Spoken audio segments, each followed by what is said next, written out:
Hello बच्चों, welcome to वाईफी।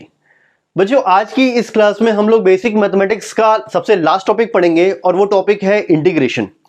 ये last topic है लेकिन बहुत ही ज़्यादा इंपॉर्टेंट है। इसका इन्फ्लुएंस आपको फिजिक्स के बहुत सारे चैप्टर्स में मिलेगा। ये नहीं आता तो आपको पूरी फिजिक्स में प्रॉब्लम होने वाली है। ठीक है, तो प्रॉब्लम ना हो इसलिए आपको इस टॉपिक को बहुत ध्यान से पढ़ना है, बहुत अच्छे से समझना हो, प्रैक्टिस कर लेना है। ठीक है, ताकि आगे के चैप्टर्स आपके लिए बहुत ज़्यादा कंफर्टेबल हो। तो बगैर टाइम वेस्ट के हम लोग स्टार्ट करते हैं इंटीग्रेशन। ठीक है, इंटीग्रेशन देखिए मैथमेटिक्स का पार्ट है लेकिन हम इसको उतने डीप में नहीं पढ़ेंगे जितना मैथमेटिक्स में पढ़ा जाता है। बस एक ओवरव्यू लेंगे और इतना पढ़ेंगे जिससे हमारा फिजिक्स में काम चल जाए। ऑलराइट, देखिए इंटीग्रेशन का मतलब क्या होता है। इंटीग्रेशन एक्चुअली डिफरेंशिएशन का रिवर्स है। डिफरेंशिएशन का रिवर्स कैसे है बहुत डीप में नहीं जानेंगे, बस इतना जानेंगे कि जो फॉर्मूले हमने डिफरेंशिएशन के याद किए थे उन फॉर्मूलों का रिवर्स होगा इंटीग्रेशन में। राइट, जो इंटीग्रेशन के फॉर्मूले अभी हम याद करेंगे आज, वो सारे फॉर्मूले डिफरेंशिएशन के रिवर्स हैं। राइट, कैसे रिवर्स हैं वो आपको आगे पता चलेगा। अच्छा, अब आते हैं इंटीग्रेशन का बेसिक मतलब क्या है। What is the exact meaning of integration. ठीक है, देखिए इंटीग्रेशन का मतलब होता है समेशन, जोड़। किसका summation? It's a summation of large number of very small values. ठीक है, जैसे मान लीजिए कि आपके पास छोटी छोटी वैल्यूज हैं। कितनी छोटी? बहुत छोटी, जितनी छोटी आप समझ सकते हैं, जितनी छोटी आप सोच सकते हैं, टेंडिंग टू जीरो। तो अगर बहुत छोटी छोटी वैल्यूज हैं आपके पास, राइट, और ऐसी वैल्यूज ढेर सारी हैं। कितनी ढेर सारी?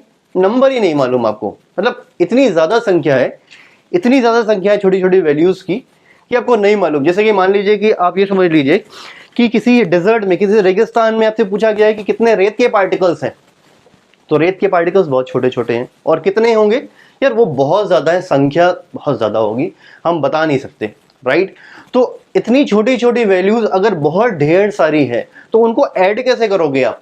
कैसे ऐड करोगे बताइए? कोई अभी तरीका आपने अभी तक पढ़ रखा है? क्लास 10 तक नहीं पढ़ रखा होगा। एडिशन का कोई तरीका नहीं मालूम कि ऐसे नंबर्स जो बहुत छोटे छोटे हैं और ऐसे नंबर्स बहुत ढेर सारे हैं, इतने ढेर सारे कि उनकी संख्या ही नहीं मालूम।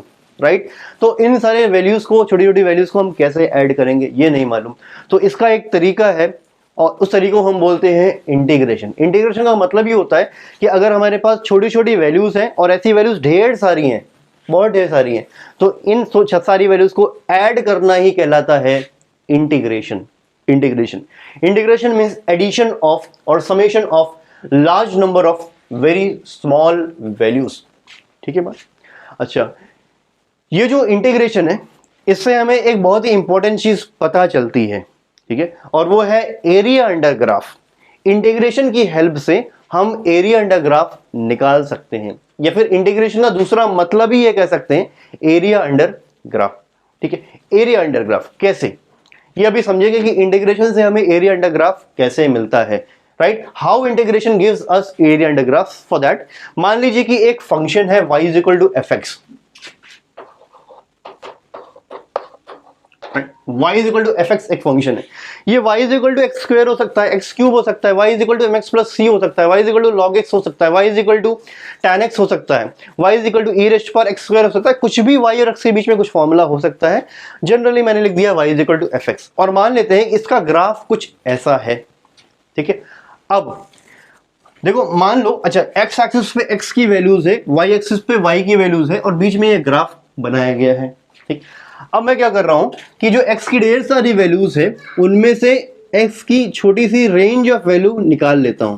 ठीक है, x को यहां से यहां तक हमने छांट लिया, अलग कर लिया और इसको बोल दिया dx। ठीक है, यानी x यहां से यहां तक है dx। dx का एक्चुअल मतलब क्या है ये हम डिफरेंशिएशन में भी सीख चुके हैं। ठीक है, तो इतना है dx। अच्छा, ये जो dx है ना, इससे करस्पॉन्डिंग y की कुछ ना कुछ वैल्यू होगी और वो y की वैल्यू क्या होगी इसको ऐसे समझेंगे। ये जो dx है इससे करस्पॉन्डिंग हम जाएंगे ग्राफ पर ऐसे ऐसे। ऑलराइट, ठीक है, ग्राफ पे गए और ग्राफ से जाएंगे y एक्सिस पर इस तरह से। ऑलराइट, ठीक है, ठीक। अच्छा, ये मान लेते हैं यहां तक है y, this value is y, इसको आप कैपिटल Y मान लो, y एक्सिस है और यहां पर आप कैपिटल X मान लो, ज्यादा सही है। ठीक है, तो ये dx जो विड्थ मैंने शो की है ना यहाँ पर, ये विड्थ एक्चुअली में इतनी नहीं है, ये बहुत कम है, बहुत ज्यादा कम है। ये पहली वाली लाइन और दूसरी वाली लाइन आपस में लगभग ओवरलैप कर रही है, ठीक है। अब तो ये जो यहाँ पर ये पहली लाइन और दूसरी लाइन के बीच में जो x की वैल्यूज है, राइट, तो ये final value minus initial value यही है dx। ये x की फाइनल वैल्यू है, ये x की इनिशियल वैल्यू है, ठीक है। फाइनल माइनस इनिशियल ही है dx, ठीक है। अब x की जो बीच में वैल्यूज हैं, ठीक है, ये थिकनेस ही बहुत कम है, तो x की जो वैल्यूज है इसको करस्पॉन्डिंग y की जो वैल्यू होगी वो ये यहाँ पर है। अब ऐसा करने पे आपको क्या मिला, ऐसा करने पे आपको एक पतली सी पट्टी मिल गई, एक स्ट्रिप मिल गई, स्ट्रिप। अच्छा मान लेंगे ये जो स्ट्रिप है वो रेक्टेंगुलर है, राइट। देखिए अगर आपके दिमाग में आए कि भैया यहाँ पर तो ठीक है बट ऊपर तो कर्व दिख रहा है ना, ये देखिए ऐसे, ठीक है, ये आपको कर्व दिख रहा है ऐसे ऊपर, तो ये रेक्टेंगल नहीं है, तो बात आपकी बिल्कुल सही है। लेकिन क्योंकि ये स्ट्रिप बहुत पतली है तो इसको हम लगभग रेक्टेंगल मान लेंगे। तो अगर मैं पूछूं what is the area of strip here, area of strip, तो एरिया ऑफ स्ट्रिप आप क्या बताएंगे? एरिया ऑफ स्ट्रिप का मतलब area of rectangle, length into breadth, length है y और विड्थ है dx, ठीक है। तो area of the strip is y dx, बात क्लियर है जनरली।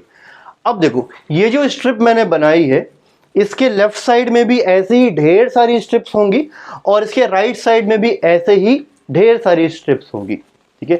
तो अगर मैं यहां से स्टार्ट करूं, ठीक है, तो वहां की जो स्ट्रिप होगी, मतलब यहां से आप स्टार्ट कर लीजिए कहीं से भी, ठीक, मैं यहां से स्टार्ट कर देता हूं, वहां की जो स्ट्रिप होगी वो उसका एरिया अगर बोल दिया जाए वो है, अच्छा अभी छोड़ो इसको, इतनी बात तो आपको समझ में आ गई ना।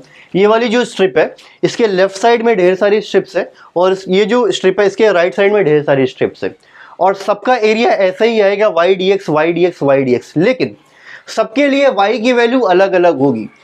वो स्ट्रिप जो इसके लेफ्ट साइड में होगी उनके लिए y की वैल्यू कम होगी और वो स्ट्रिप जो इसके राइट साइड में होगी उनके लिए y की वैल्यू ज्यादा होगी।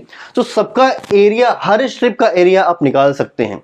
अच्छा नोट करने वाली बात ये जो एरिया ऑफ स्ट्रिप आया है क्या इसकी वैल्यू ज्यादा होगी? नहीं, बहुत कम वैल्यू है इसकी, क्योंकि आपने y इंटू dx किया है, dx ही अपने आप में बहुत छोटा है, टेंडिंग टू 0, तो ये जो y dx आएगा ये बहुत कम आएगा, this value is very very small, right.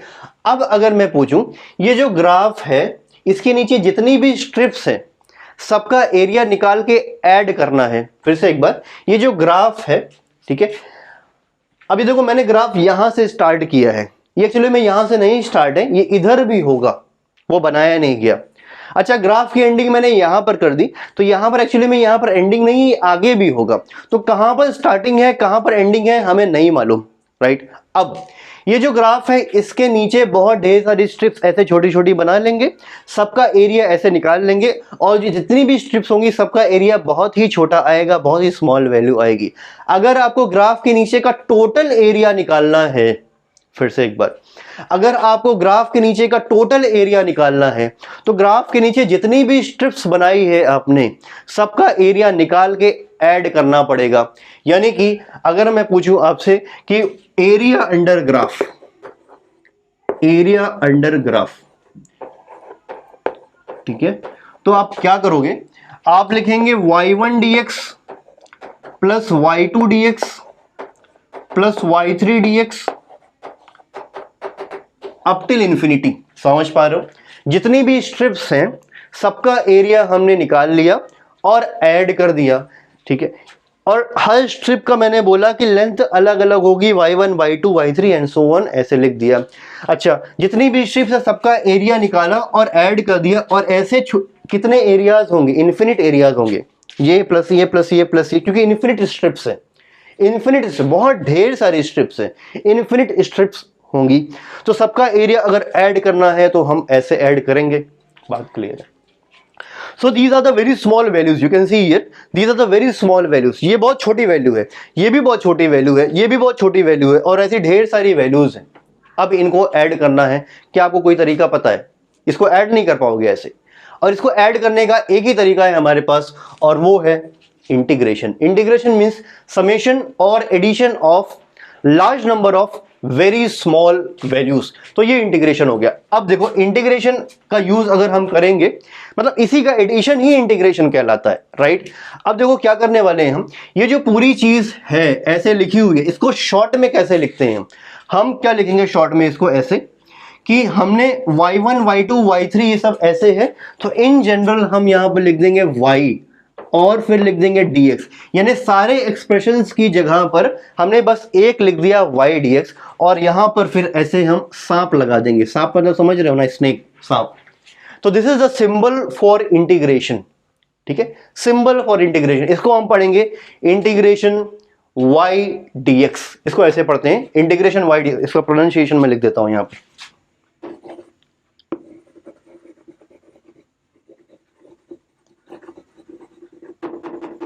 Pronunciation क्या है, पहला है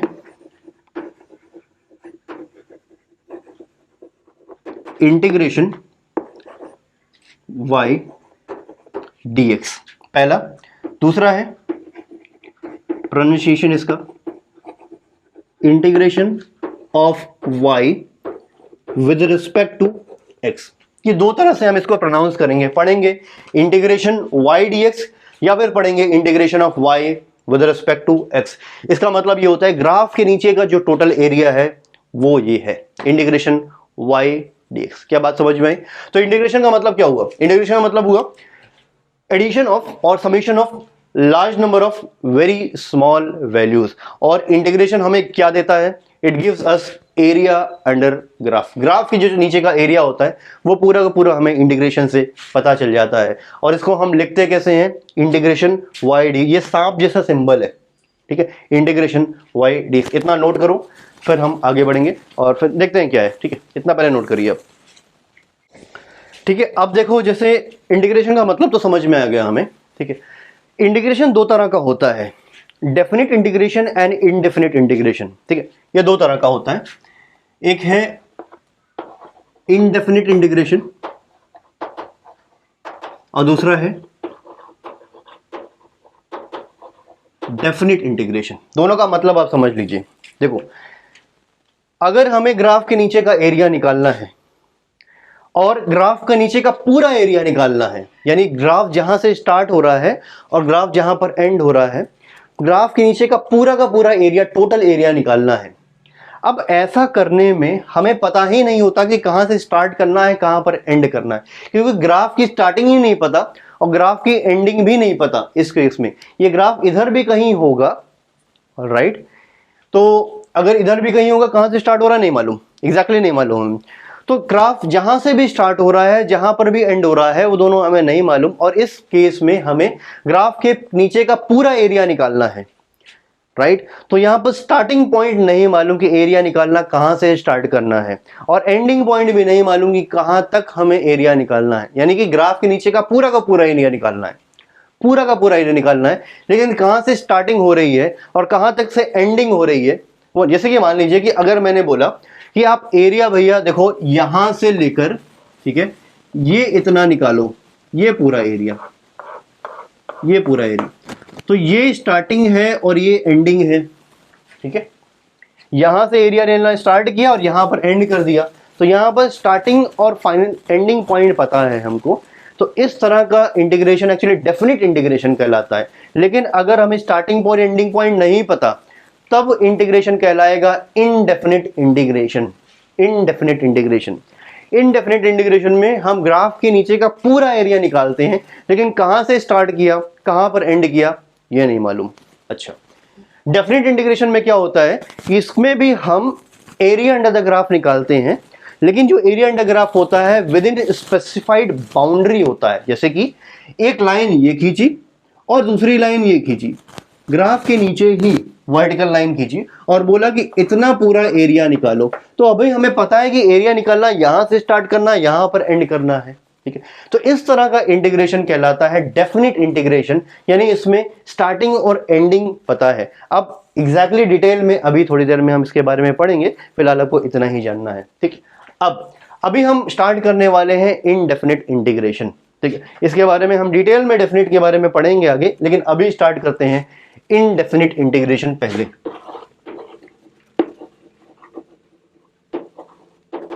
इनडेफिनिट इंटीग्रेशन। ऑलराइट, देखो इनडेफिनिट इंटीग्रेशन में क्या होता है कि नो लोअर और अपर लिमिट। इनडेफिनिट इंटीग्रेशन ऐसा इंटीग्रेशन होता है जिसमें लोअर और अपर लिमिट नहीं होती। लोअर और अपर लिमिट का मतलब क्या है कि लोअर लिमिट का मतलब कि कहां से स्टार्टिंग हो रही है और अपर लिमिट का मतलब कि कहां से एंडिंग हो रही है। तो इनडेफिनिट इंटीग्रेशन में लोअर और अपर लिमिट नहीं होती, हमें पता ही नहीं होता। ठीक है, अच्छा अगली इंपॉर्टेंट बात देखो, इंटीग्रेशन का मतलब होता है एरिया अंडर ग्राफ। तो पहले तो हमें ग्राफ पता होना चाहिए, तभी तो हम एरिया निकाल पाएंगे। लेकिन सवाल आपको ऐसे ग्राफ से नहीं पूछा जाएगा। अभी फिलहाल आपको सवाल कुछ और तरीके से पूछा जाएगा। आपको दिया जाएगा फंक्शन, जैसे कि मान लो आपको दे दिया गया कि लेट से दे दिया गया आपको कि y is equal to x rest power n। ठीक है, ये y is equal to x square हो सकता है, y is equal to x cube हो सकता है, y is equal to x rest power 4 हो सकता है, y is equal to x rest power -2 हो सकता है। ऐसा बोल दिया गया। अब बोला गया भैया एरिया अंडर ग्राफ निकालो। ठीक है, तो आपका तरीका क्या है, क्या आप सोचेंगे? आप ये सोचेंगे कि पहले हम इसका ग्राफ बनाएं, ग्राफ बनाने के बाद एरिया निकालें, ये तरीका होगा। लेकिन ऐसा ना करके हम डायरेक्टली एरिया अंडर ग्राफ निकालें, ग्राफ बनाना भी नहीं पड़ेगा और एरिया अंडर ग्राफ आ जाएगा। ये कैसे आएगा? इसके हमारे पास फॉर्मूला है। ठीक है, और वो फॉर्मूला कहलाएगा फॉर्मूला ऑफ इंटीग्रेशन। ठीक है, तो अलग अलग फंक्शंस के लिए, जैसे ये एक फंक्शन है और भी मतलब ढेर सारे फंक्शंस होते हैं, अलग अलग तरह के फंक्शंस होते हैं। जितने भी फंक्शंस होते हैं सबके इंटीग्रेशन का कुछ ना कुछ फॉर्मूला होता है। तो अगर वो फॉर्मूले हमें याद हैं तो जो फंक्शन दिया हुआ है उसका ग्राफ बगैर बनाए हम डायरेक्टली एरिया निकाल सकते हैं। ठीक है, ग्राफ बनाइए चाहे ना बनाइए कोई फायदा नहीं, कोई फर्क नहीं पड़ता। राइट, आप सीधे फंक्शन देखकर कि y is equal to x square है, कि y is equal to x cube है, कि y is equal to log x है, कि y is equal to e raised power x है, देखकर सिंपली इंटीग्रेशन का फॉर्मूला लगाएंगे और आंसर मिल जाएगा आपको एरिया अंडर ग्राफ। तो those formulas are called as formula of integration. तो यहां पर हम ये पढ़ेंगे फॉर्मूलाज ऑफ इंटीग्रेशन। ऑलराइट, जिसमें से पहला फॉर्मूला हमारे पास यही है, integrate y is equal to x rest power n है अगर, तो integrate y is equal to x rest power n है अगर, और यहां पर n आपको इट्स नॉट इक्वल टू -1, ये ध्यान रखना है। अभी मतलब हम समझेंगे इसका। ठीक है, और अब अगर आपसे पूछा जाए कि इंटीग्रेशन ऑफ y dx या फिर integration of x rest power n dx, ठीक है, दोनों का मतलब एक ही है, समझ पा रहे हो? ठीक है, फंक्शन कौन सा है? y is equal to x rest power n और एरिया अंडर ग्राफ निकालना है। तो एक फॉर्मूला है हमारे पास, क्या है? अभी फॉर्मूला लिखा जा रहा है, अभी लिखा नहीं हमने। तो एरिया अंडर ग्राफ निकालना है तो क्या करोगे? इंटीग्रेशन ऑफ y dx करोगे। यही तरीका होता है एरिया अंडर ग्राफ निकालने का, इंटीग्रेशन ऑफ y dx। अब y की जगह पर हमने लिख दिया integration of x rest power n dx। ठीक है, y की जगह पर x rest power n dx। तो integration of x rest power n dx का फॉर्मूला होता है x rest power n+1 upon n+1 plus c। समझ गया बात को? अगर function y is equal to x rest power n है तो एक्स रेस्ट पावर n का इंटीग्रेशन x के रिस्पेक्ट में होगा x raised power n+1 upon n+1 plus c। यहां पर जो c है वो कांस्टेंट है, ये कांस्टेंट है। यहां पर c की कुछ वैल्यू हो सकती है, 2, 5, -3, -8, 100, कुछ भी हो सकता है, वो हमें मालूम ही नहीं, इसलिए हमने c लगा दिया। ठीक है, अब जितने भी, ये कैसा इंटीग्रेशन है? ये है इनडेफिनिट इंटीग्रेशन। इनडेफिनिट इंटीग्रेशन में लोअर और अपर लिमिट नहीं होती, और जब भी हम इनडेफिनिट इंटीग्रेशन करेंगे हमेशा एक कांस्टेंट लास्ट में ऐड करेंगे। ठीक है, अब फिर से एक बात समझ लीजिए, किसका इंटीग्रेशन कर रहे हैं, किसके रिस्पेक्ट में? एक्स रेस्ट पावर n का इंटीग्रेशन कर रहे हैं x के रिस्पेक्ट में, लिखा हमने integration x raised power n dx। ठीक है, और इस इंटीग्रेशन का फॉर्मूला आपको याद कर लेना है, वो है x raised power n+1 upon n+1। कहने का मतलब ये है कि जो भी x की पावर है उस पावर को हम 1 से बढ़ा देंगे और जो बढ़ी हुई पावर आई है उसी से हम x जो भी ऊपर का न्यूमरेटर है उसको डिवाइड कर देंगे, राइट। ये कैसे क्या है अभी आपको समझ में आएगा। फिलहाल आपको फॉर्मूला याद रखना है, integration of x raised power n dx is equal to x raised power n+1 upon n+1 plus c। अच्छा, ध्यान रखेंगे कि इस फॉर्मूले में n -1 के बराबर नहीं होगा, यानी ये फॉर्मूला x रेस्ट पर -1 के लिए वैलिड नहीं है, x रेस्ट पर -1 के लिए वैलिड नहीं है। n की जगह पर और कुछ भी हो सबके लिए फॉर्मूला अप्लाई कर सकते हैं, लेकिन x रेस्ट पर -1 के लिए ये फॉर्मूला अप्लाई नहीं कर सकते, n नॉट इक्वल टू -1 है। अब देखो यहाँ पर, अब आप मुझे बताइए कि अगर मैंने आपसे बोला कि find out integration of x raised पर 4 dx, क्या बता पाओगे आप? क्या करेंगे हम? इंटीग्रेशन अगर करना है, देखो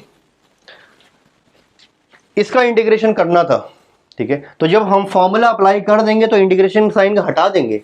तो बच्चे क्या करते हैं यार कि फॉर्मूला भी अप्लाई करते हैं उसके बाद इंटीग्रेशन का साइन भी लगा देते हैं, तो वो टोटली गलत है, आपको कोई मार्क्स नहीं मिलेगा उस पर, राइट। तो जब आप फॉर्मूला अप्लाई कर देंगे तो इंटीग्रेशन का साइन हटा देंगे और कांस्टेंट ऐड कर देंगे, ठीक है। तो अभी बताओ x रेस्ट पर 4 dx इंटीग्रेशन क्या होगा इसका? तो क्या करेंगे हम, x रेस्ट पर 4+1 upon 4+1, that is x raised पर 4+1 अपॉन 4+1 प्लस c। इसका मतलब ये आ जाएगा x रेस्ट पर 5 अपॉन 5 प्लस c। शायद बात क्लियर है। अगला सवाल देखो, इंटीग्रेशन ऑफ x रेस्ट पर -5 dx, ठीक है। अब क्या करेंगे, x रेस्ट पर -5 plus 1 upon -5 plus 1 plus c। तो ये क्या आ जाएगा बताइए, x रेस्ट पर -4 डिवाइडेड बाय -4 प्लस c, ठीक है। अब बताइए, ये बताओ integration of 1 upon x raised पर -4 है या 1 अपॉन x रेस्ट पर 4 ही है, ठीक है। ये क्या होगा, integration of 1 upon x raised पर 4 है, ठीक। क्या करेंगे, पहले तो हम इसको x रेस्ट पर n के टर्म्स में कन्वर्ट करेंगे, तो 1 अपॉन x रेस्ट पर 4 हो जाएगा x रेस्ट पर -4 और dx। तो अभी हमने इंटीग्रेशन नहीं किया, हमने तो अभी इस पूरे 1 अपॉन x रेस्ट पर 4 को x पर n के टर्म्स में कन्वर्ट किया है, अभी इंटीग्रेशन तो किया ही नहीं।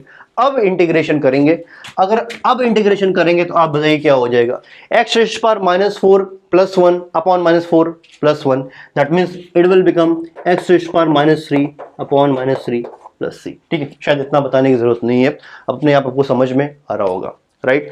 तो इतनी बात क्लियर है ना? तो ठीक है, आप इतना पहले इसका स्नैपशॉट लो, फिर आगे मैं सवाल कराता हूं। अब आप आगे ये बताइए कि integration of 1 upon x raised पर -4 dx है, कैसे इंटीग्रेट करोगे, ठीक है। 1 अपॉन x रेस्ट पर -4 है, तो पहले हम इसको x रेस्ट पर n में कन्वर्ट करेंगे। तो अगर इसको x रेस्ट पर n में कन्वर्ट करोगे तो ये बन जाएगा x रेस्ट पर 4। अभी इंटीग्रेशन हमने नहीं किया, तो अगर इंटीग्रेशन कर देंगे तो ये क्या हो जाएगा, x रेस्ट पर 5 अपॉन 5 प्लस c, ठीक है। तो शायद इतनी बात क्लियर है। अच्छा, अगला सवाल देखिए, इंटीग्रेशन ऑफ रूट x, ये क्या होगा? तो पहले हम इसको x रेस्ट पर n में कन्वर्ट करेंगे, रूट x हो जाएगा x रेस्ट पर हाफ।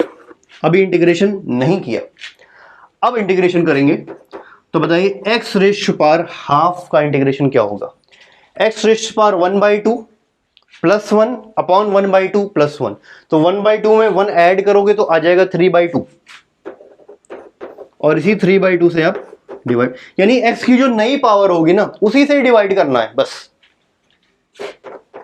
अच्छा, अब आगे बताइए कि integration of 1 upon root x क्या होगा। अब फिर से यहां पर भैया इसको हम x रेस्ट पर n में पहले कन्वर्ट करेंगे, तो 1 अपॉन रूट x हो जाएगा एक्स रेस्ट पर माइनस हाफ। यार इतनी मैथमेटिक्स तो आनी चाहिए ना, है ना। 1/√x का मतलब 1/x रेस्ट पर हाफ। एक्स रेस्ट पर हाफ डिनोमिनेटर में ऊपर ले जाएंगे तो एक्स रेस्ट पर माइनस हाफ हो जाएगा। अच्छा, अब इसको अगर इंटीग्रेट करें तो ये होगा एक्स रेस्ट पर minus half plus 1 upon minus half plus 1। तो माइनस हाफ में प्लस 1 ऐड करोगे, minus half plus 1 that will be half only. तो ये बन जाएगा एक्स रेस्ट पर हाफ अपॉन हाफ प्लस सी। ठीक है, क्या बात क्लियर है? All right. तो इतना बेसिक तरीका आपको इंटीग्रेशन का आना चाहिए। तो एक्स रेस्ट पर एन का इंटीग्रेशन हमने सीख लिया एक्स के रिस्पेक्ट में। ठीक है, अब आगे बढ़ते हैं। अच्छा, आगे बढ़ने से पहले आप ये बताइए कि अच्छा ये बताओ आप सवाल, इंटीग्रेशन ऑफ 1/x dx क्या होगा? ये दिया हुआ है। तो पहले इसको भी हम क्या करेंगे, एक्स रेस्ट पर n के टर्म्स में कन्वर्ट करेंगे। तो ये बन जाएगा एक्स रेस्ट पर -1 dx। ठीक है, अगर हम x raised power -n dx का इंटीग्रेशन करें तो ये क्या बनेगा? ये बनेगा एक्स रेस्ट पर -1 प्लस 1 अपॉन -1 प्लस 1 प्लस सी। तो ये बन जाएगा -1 प्लस 1 0 हो गया, एक्स रेस्ट पर 0/0। ठीक है,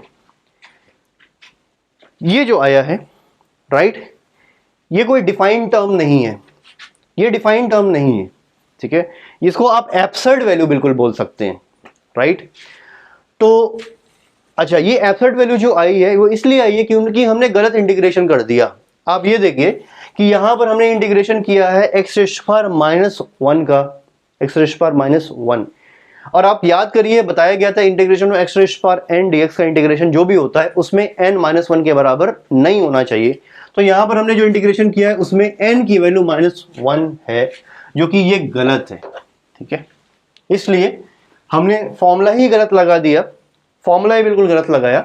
ये फॉर्मूला लगाना ही नहीं था आपको यहां पर, क्योंकि यहां पर n की वैल्यू -1 है और पहले ही बोला गया था कि x raised power n dx का जो भी फॉर्मूला होता है उसमें n-1 के बराबर नहीं होना चाहिए। तो the wrong formula we have applied here. Alright, तो ये गलत है। तो अब बात आती है कि इसका इंटीग्रेशन होगा क्या। तो आपको सेकंड फॉर्मूला अब याद रखना है इंटीग्रेशन का। Integration of 1/x dx is equal to ln x, ठीक है, plus C. Now ln x का मतलब मालूम ही होना चाहिए आपको, ln x is equal to log x with the base e। ठीक है, 1/x dx इसका इंटीग्रेशन होगा। ठीक है, 1/x का इंटीग्रेशन होगा ln x प्लस सी। ln x का मतलब log x with the base e। ठीक है, यानी x रेस्ट पर -1 का इंटीग्रेशन होगा log x with the base e plus c. ये इंटीग्रेशन है। अगला जो फॉर्मूला आपको याद रखना है इंटीग्रेशन में वो है इंटीग्रेशन ऑफ e रेस्ट पर x dx। ठीक है, अच्छा एक चीज आप नोट करिए, देखिए बोला गया था कि integration is reverse of differentiation. तो इंटीग्रेशन करने के बाद जो आंसर आ रहा है अगर आप उसको डिफरेंशिएट करें तो आपको पुरानी चीज मिल जाएगी। यानी कि ये जो चीज आई है ये इंटीग्रेशन के बाद आई है, अगर आप इसको डिफरेंशिएट कर रहे हैं तो आपको यही मिल जाएगा, अगर आप इसको डिफरेंशिएट करें तो ये मिल जाएगा। यानी इंटीग्रेशन करने के बाद जो चीज भी आपको मिल रही है उसको डिफरेंशिएट करेंगे तो आपको पुरानी चीज मिल जाएगी। That is why differentiation integration are reverse. आप खुद सोचिए कि देखो ln x का डिफरेंशिएशन 1/x होता है, तो 1/x का इंटीग्रेशन ln x हो गया राइट। अब e रेस्ट पर x का डिफरेंशिएशन e रेस्ट पर x ही होता है, तो e रेस्ट पर x का इंटीग्रेशन भी e रेस्ट पर x होगा। Alright, similarly integration of sin x, integration of sin x हो जाएगा -cos x प्लस सी। क्योंकि cos x का डिफरेंशिएशन -sin x होता है, इसलिए sin x का डिफरेंशिएशन -cos x हो जाएगा। रिवर्स है, ज्यादा दिमाग नहीं लगाना, समझ में आ रहा है तो बहुत अच्छी बात है, अदरवाइज फॉर्मूला ही आपको याद रख लेना है इसमें। ठीक है, अगली चीज इंटीग्रेशन ऑफ cos x। ठीक है, ये हो जाएगा sin x प्लस सी। देखो sin x का डिफरेंशिएशन cos x होता है, को cos x का इंटीग्रेशन sin x हो जाएगा। ठीक है, तो इंटीग्रेशन में आपको इतने ही फॉर्मूले याद रखने हैं, जितने भी सवाल आएंगे वो इतने फॉर्मूले पर ही आएंगे, और ज़्यादा हमें डिटेल में अभी फिलहाल इंटीग्रेशन में नहीं पढ़ना है। इतना नोट करो, फिर मैं आपको इस पर अच्छे सवाल कराता हूँ। ठीक है, पहले नोट करिए। ठीक है, अब देखो ये दो जो सवाल है ना, इसमें आपको इंटीग्रेशन पूरा समझ में आ जाएगा। अगर ये दो सवाल आपने अच्छे से कर लिया तो सब कुछ आप इंटीग्रेशन में सीख जाओगे। इनडेफिनेट इंटीग्रेशन में, डेफिनेट अभी बाकी है। ठीक है, तो देखो इसमें दिया हुआ है y is equal to x square minus cos x plus 1/x। इसमें आपको y को x के रिस्पेक्ट में इंटीग्रेट करना है। You have to find integration y dx। ठीक है, कैसे करेंगे इसको, देखिए आराम से समझेंगे इसको। तो वो कैसे करोगे आप, आपको क्या फाइंड करना है, आपको ये फाइंड करना है इंटीग्रेशन y dx। तो पहले आप y की जगह पर जो कुछ भी दिया हुआ है वो लिखिए। आप दिया हुआ है x square minus cos x plus 1/x, हमने बस y की जगह पर लिख दिया। अब देखो अभी क्या है, ये पूरी चीज को हमें इंटीग्रेट करना है। अब ये जो पूरी चीज है ना वो अलग अलग टर्म से बनी है, पहला टर्म, दूसरा टर्म और तीसरा टर्म, और बीच में प्लस माइनस लगा हुआ है जो भी साइन है। अभी हम अगर इस तरह का एक्सप्रेशन होता है जिसमें अलग अलग टर्म्स होते हैं, तो हम करते क्या है कि हम इंडिविजुअली अलग अलग टर्म्स को इंटीग्रेट करते हैं। ठीक है, तो अभी हम क्या करने वाले हैं, अलग अलग टर्म पर इंटीग्रेशन साइन लगाएंगे। कैसे लगाएंगे, पहले एक्स स्क्वायर पर इंटीग्रेशन साइन लगाएंगे, ऐसे इंटीग्रेशन एक्स स्क्वायर dx लिखेंगे। अब उसके बाद जो साइन है एज इट इज पुट कर देंगे।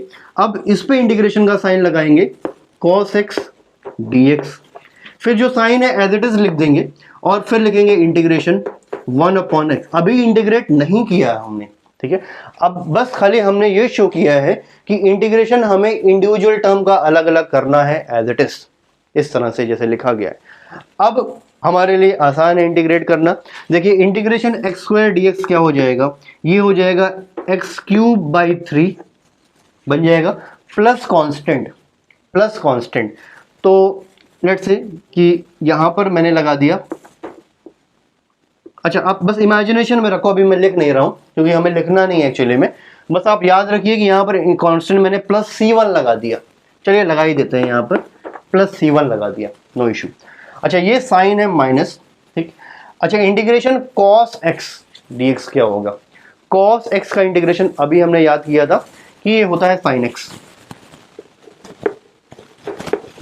और यहां पर मैंने लगा दिया कांस्टेंट C2। सिमिलरली 1/x का इंटीग्रेशन हो जाएगा ln x, और यहां पर मैंने कांस्टेंट लगा दिया C3। अब देखो जितने भी टर्म्स को हमने इंटीग्रेट किया है, ठीक है,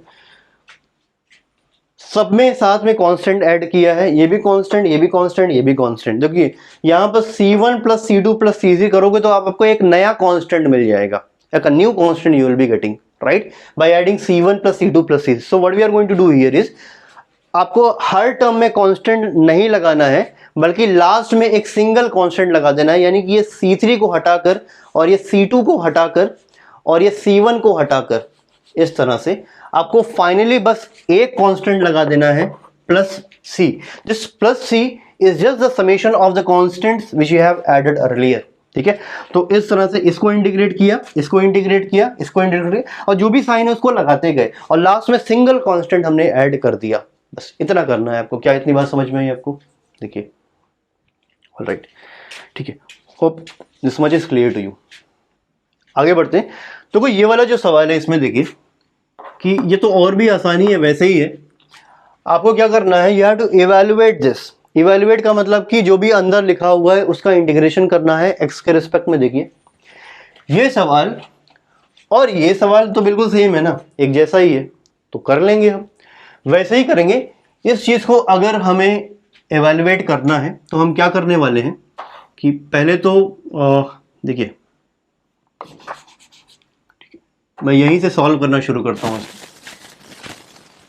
तो जितनी भी तीन टर्म्स हैं, एक ये टर्म है, दूसरा ये टर्म है, तीसरा ये वाला टर्म है, ठीक है, तो क्या करेंगे कि हमें इंडिविजुअली अलग अलग टर्म पे इंटीग्रेशन का साइन लगाना है और फिर इंटीग्रेट करना है।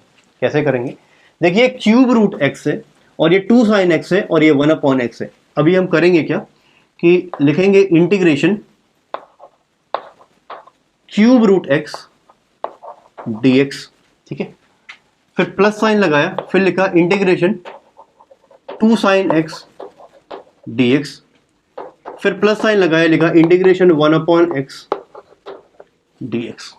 ठीक है, जो भी साइन बीच में था वही साइन लगाते हुए हमने तीनों टर्म्स पर इंटीग्रेशन का साइन लगा दिया ऐसे। अब इंटीग्रेशन करना हमारे लिए आसान है। देखिए ये क्यूब रूट एक्स है, क्यूब रूट एक्स का मतलब होता है x रेस्ट पावर 1/3, तो इसका इंटीग्रेशन हो जाएगा x rest power 1/3 plus 1/1/3 plus 1। Constant अभी हम नहीं लगाएंगे, लास्ट में एक सिंगल कांस्टेंट लगा देंगे।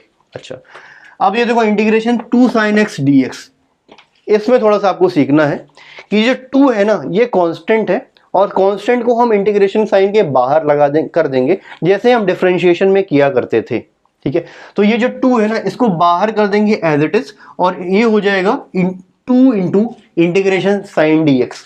ठीक है, तो 2 को एज इट इज हमने बाहर लिखा। अब साइन x का इंटीग्रेशन करेंगे। बताइए साइन x का इंटीग्रेशन होता क्या है? ये होता है माइनस cos x। क्लियर है बात? अच्छा, 1/x का इंटीग्रेशन हो जाएगा e रेज़ पावर x, और लास्ट में एक सिंगल कांस्टेंट लगा देंगे ऐसे। थोड़ा सा सॉल्व करोगे और फाइनल आंसर निकाल लोगे, कोई बहुत बड़ा इशू नहीं है। शायद इतनी बात आपको समझ में आ गई। ठीक है, तो अगर कोई एक्सप्रेशन दिया हुआ है आपको जिसमें अलग अलग टर्म्स हैं, तो सारे जो टर्म्स अंदर है सब पे अलग से इंडिविजुअली इंटीग्रेशन का साइन लगाना है और ऐड करना है, और ऐड कर इंटीग्रेशन साइन लगा के इंटीग्रेट करना है, और इंटीग्रेट करने के बाद फाइनल एक सिंगल कांस्टेंट आप लगा देंगे। ठीक है, तो इस तरह से हम इनडेफिनिट इंटीग्रेशन करेंगे। जब भी इनडेफिनिट इंटीग्रेशन होगा उसमें कोई लोअर अपर लिमिट नहीं होगी, और इंटीग्रेशन करने के बाद एक कांस्टेंट ऐड किया जाता है, एक कांस्टेंट ऐड किया जाता है। ठीक है, बात क्लियर है? अब लास्ट में हम डेफिनेट इंटीग्रेशन पढ़ेंगे। पहले इतना आप नोट कर लीजिए, स्नैपशॉट ले लो, फिर डेफिनेट इंटीग्रेशन पढ़ते हैं।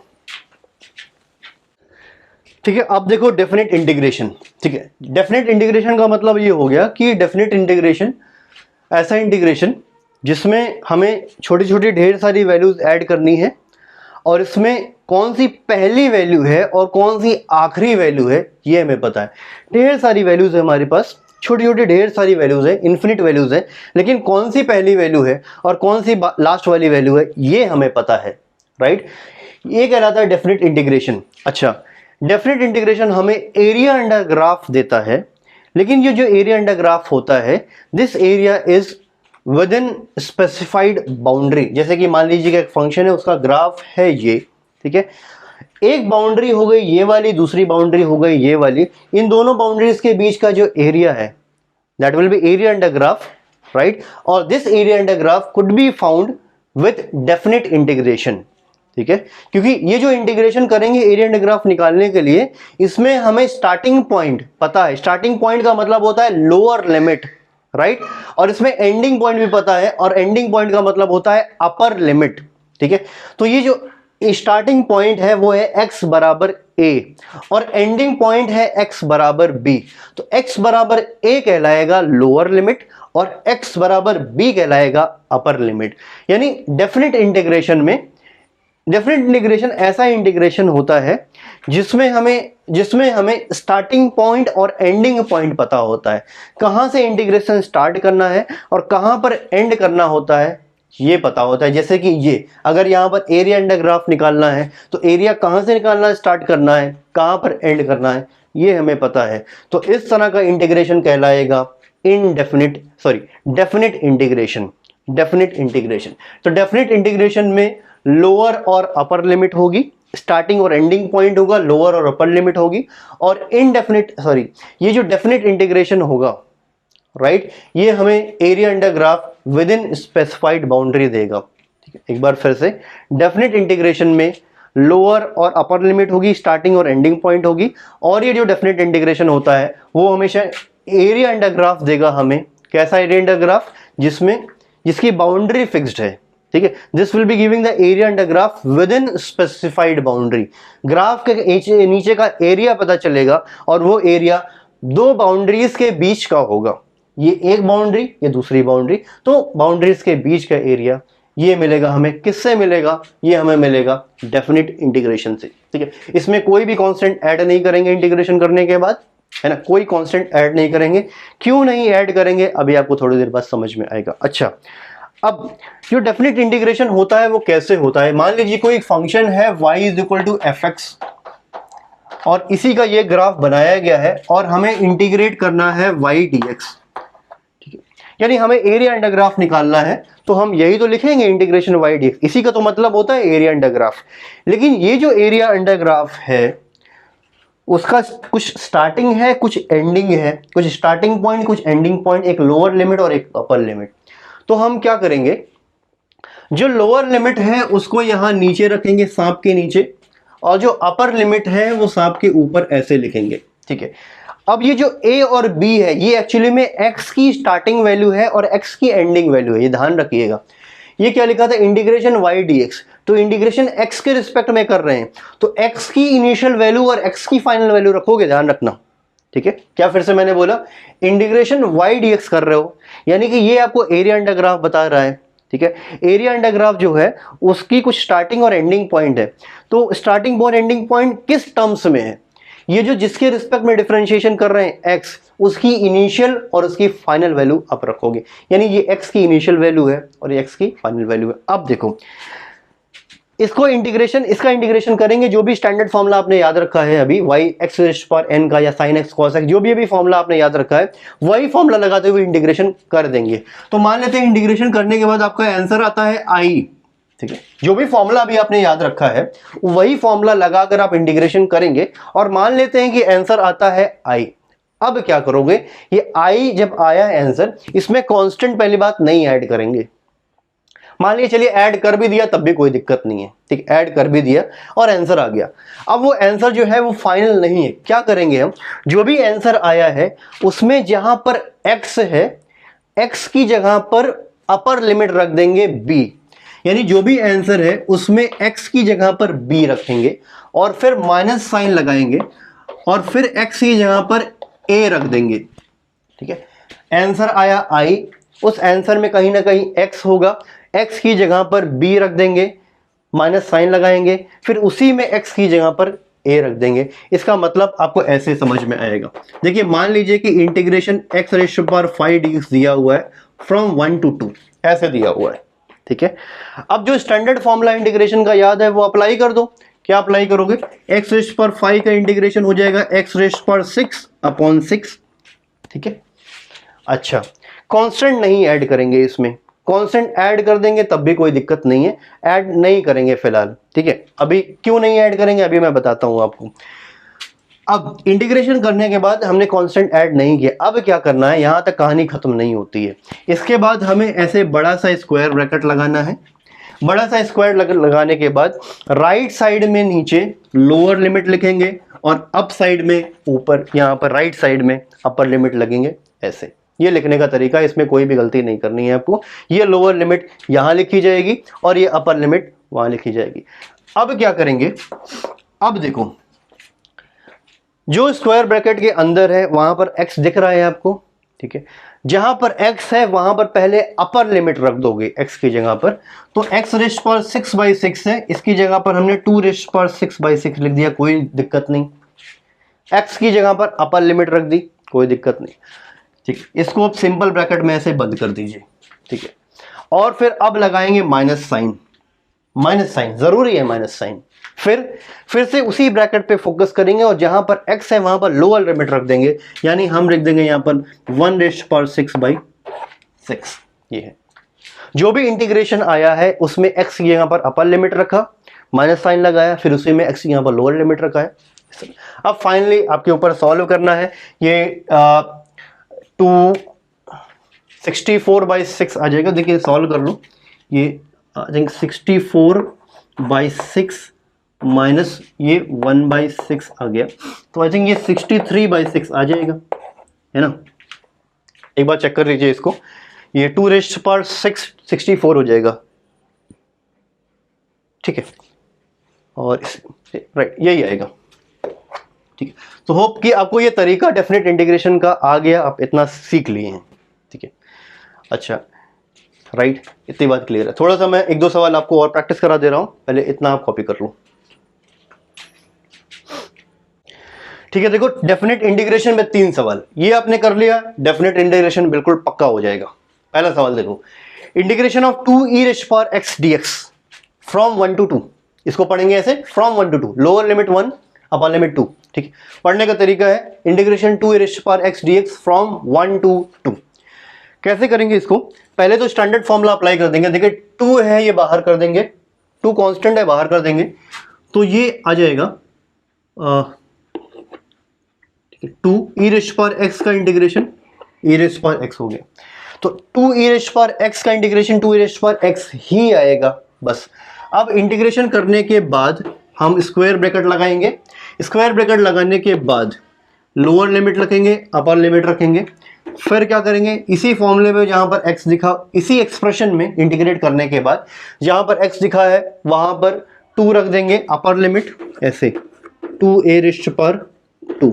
ठीक है, फिर माइनस साइन लगाएंगे, फिर इसी में हम x की जगह पर लोअर लिमिट रख देंगे ऐसे, तो ये बन जाएगा 2e² minus 2e, 2e common ले लो आप, तो ये बन जाएगा e-1।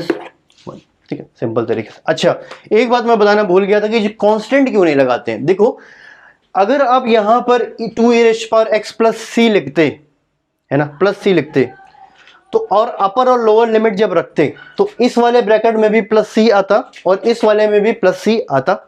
ठीक है, जब ये ब्रैकेट आप ओपन करते तो यहां का प्लस c और यहां का प्लस c कैंसिल हो जाता और c खत्म हो जाता। इसीलिए हम स्टार्टिंग से ही नहीं लगाते हैं, क्योंकि अगर आप प्लस c कांस्टेंट लगाओगे भी तो इंटीग्रेशन लिमिट्स रखने के बाद वो कांस्टेंट आपस में कैंसिल हो जाएंगे, इसीलिए कांस्टेंट नहीं लगाते हैं। शायद इतनी बात आपको समझ में आ गई होगी। अगला वाला देखिए।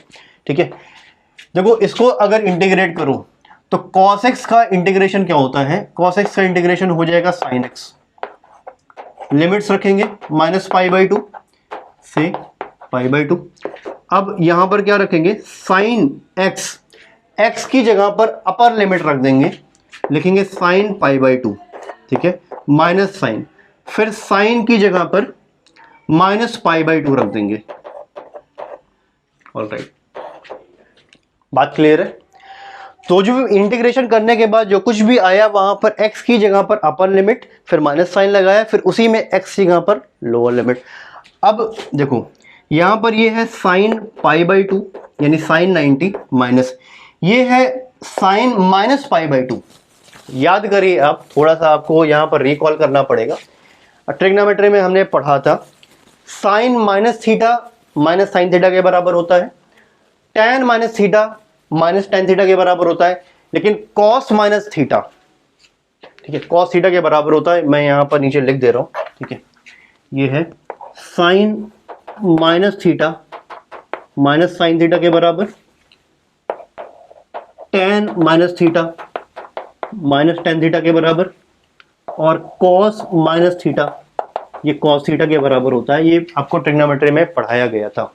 ठीक है, sin -θ माइनस sin θ हो जाएगा, यानी कि ये माइनस बाहर आ जाएगा, माइनस माइनस प्लस हो जाएगा इस तरह से, तो ये बन जाएगा sin π/2, यानी ये बन गया 2 sin π/2।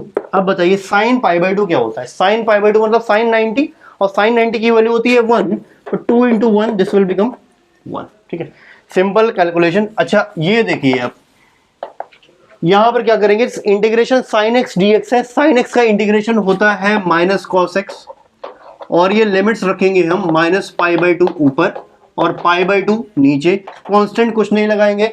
अब जो ब्रैकेट में इंटीग्रेशन किया है आपने वहां पर x की जगह पर अपर लिमिट रखोगे, कैसे, माइनस cos -π/2, ये हमने देख पा रहे हैं, माइनस cos x की जगह पर -π/2 रख दिया, ये अब ब्रैकेट में बंद कर दीजिए। अब माइनस साइन लगाएंगे, फिर माइनस cos π/2 लिखेंगे। ऑलराइट, इसी में x की जगह पर अपर लिमिट, माइनस साइन लगा के इसी में x की जगह पर लोअर लिमिट। अब सिर्फ सॉल्व करना है। अच्छा, अब देखो cos -θ क्या बताया गया, cos θ ही होता है, यानी वो साइन अंदर जो माइनस लगा हुआ है एंगल के पहले वो गायब कर देंगे, तो ये आ जाएगा माइनस cos π/2 पहला। अच्छा, ये माइनस और ये माइनस प्लस हो गया, ये बन जाएगा cos π/2। बात क्लियर? ठीक है, तो ये माइनस प्लस ये दोनों कैंसिल हो जाएगा, ये फाइनली आंसर आ जाएगा आपका 0, कोई दिक्कत नहीं। ठीक है, तो ये डेफिनेट इंटीग्रेशन पे 3 सवाल थे। अगर ये सवाल आपको समझ में आ गया, डेफिनेट इंटीग्रेशन पक्का हो गया। जो भी सवाल मैंने कराए हैं आपको, इन्हीं सवाल को बार बार रिवाइज करिए। ठीक है, बार बार प्रैक्टिस करिए, 3 बार 4 बार 5 बार आराम से इसको प्रैक्टिस करिए। बेसिक मैथमेटिक्स में स्टार्टिंग टू एंड ये बेसिक मैथमेटिक्स आज पूरा खत्म हो चुका है, फाइनली खत्म हो चुका। लगभग 10 लेक्चर्स ले लिए मैंने, थोड़ा सा आराम से पढ़ाया है, बीच में गैप भी हो गया था, तो कोई इशू नहीं है। अभी आप बेसिक मैथमेटिक्स में जितनी भी चीजें मैंने पढ़ाई है आपको स्टार्टिंग टू आज तक, वो बार बार आप रिवाइज करिए, बार बार प्रैक्टिस करिए। जो भी सवाल मैंने बीच में करा है उसको रिवाइज करिए। आगे के चैप्टर्स में इतना कंफर्टेबल फील करोगे ना, सोच नहीं सकते हो। ठीक है, जहां पर डिफरेंशियल इंटीग्रेशन आएगा वहां पर आपका दिमाग चलने लगेगा, लेकिन अगर इसमें वीक हो तो आगे के चैप्टर्स में सिवाय इरिटेशन के आपको कुछ नहीं मिलेगा। ठीक है, परेशान हो गए फिर सिर्फ। तो अगर डिफरेंशिएशन इंटीग्रेशन नहीं आता और ये बेसिक मैथमेटिक्स इतनी नहीं आती तो आगे बड़ी दिक्कत होने वाली है भैया। ठीक है, तो आराम से पहले अच्छे से पूरी बेसिक मैथमेटिक्स तैयार करिए। अब अगला चैप्टर जो मैं पढ़ाऊंगा प्रोबेबली वो होगा वेक्टर्स। ठीक है, थोड़ा सा स्पीड पकड़ेंगे, हम अच्छे से करेंगे स्पीड में। आपको बस मेरे साथ बने रहना है और अच्छे से पढ़ना है। ठीक है, इतना आप स्नैपशॉट लो पहले। ठीक है, ऑलराइट, ठीक है, तो मिलेंगे हम लोग अगली क्लास में। तब तक के लिए अच्छे से पढ़िए, अच्छे से रिवाइज करिए। Till then good bye.